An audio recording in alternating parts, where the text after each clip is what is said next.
పేదవాడి పక్షాన నిలబడతాం, ప్రజా గొంతుకై నినదిస్తాం. వాయిస్ ఆఫ్ వాయిస్లెస్, తెలుగువారి మనస్సాక్షి సాక్షి టీవీ. సాక్షి టీవీ ప్రసారాల కోసం మీ స్థానిక కేబుల్ ఆపరేటర్ను వెంటనే సంప్రదించండి. అసలు రజనీకాంత్ సినిమా అంటేనే క్రేజ్, పైగా కబాలీ లాంటి మూవీ అంటే ఆ సినిమా క్రేజ్ ఏ లెవెల్లో ఉంటుందో ప్రత్యేకంగా చెప్పుకునేది ఏముంటుంది. అయితే ఈ మధ్య కాలంలో రజనీకాంత్ సినిమా అంటే కబాలీ రేంజ్ హైప్ అయితే లేదు.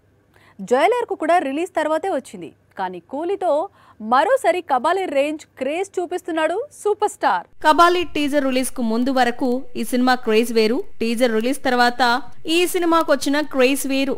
అప్పటి వరకు జరగని వ్యాపారం టీజర్ రిలీజ్ తర్వాత కనిపించింది. నిర్మాత ఇంటికి డిస్ట్రిబ్యూటర్స్ క్యూ కట్టే పరిస్థితి తీసుకొచ్చింది. పెట్టిన పెట్టుబడికి డబుల్ ట్రిపుల్ వ్యాపారం చేసింది. కట్అవుట్ కు తగ్గ సినిమా పడితే బిజినెస్ నెక్స్ట్ లెవెల్లో ఉంటుంది. ఇప్పుడు కూలీ విషయంలో అదే జరుగుతోంది. ఒకవైపు వార్ 2 లాంటి బిగ్ ఫిల్మ్ రిలీజ్ అవుతున్నా అన్ని సెంటర్స్ లోనూ కూలీ టికెట్స్ కు కని విని ఎరుగని క్రేజ్ కనిపిస్తోంది. అడ్వాన్స్ బుకింగ్ ఇలా ఓపెన్ అయిందో లేదో టికెట్లన్నీ హాట్ కేకుల్లా అమ్ముడుపోతున్నాయి. కూలీ టికెట్స్ కు ఉన్న క్రేజ్ చూస్తుంటే ఈ చిత్రం తమిళ సినీ పరిశ్రమ ఉన్న రికార్డులను అన్నింటినీ తుడిచిపెట్టే అవకాశాలే ఎక్కువగా కనిపిస్తున్నాయి. కోలీవుడ్ దాటి కూలీ క్రేజ్ కొనసాగుతోంది. టాలీవుడ్, మాలీవుడ్, శాండిల్వుడ్ లో టికెట్ల కోసం క్యూ లైన్స్, రికార్డ్ బుకింగ్స్ నమోదవుతున్నాయి. ఇదంతా చూస్తున్న వారికి కబాలీ క్రేజ్ మరోసారి రిపీట్ అవుతోన్న ఫీలింగ్ కలుగుతోంది.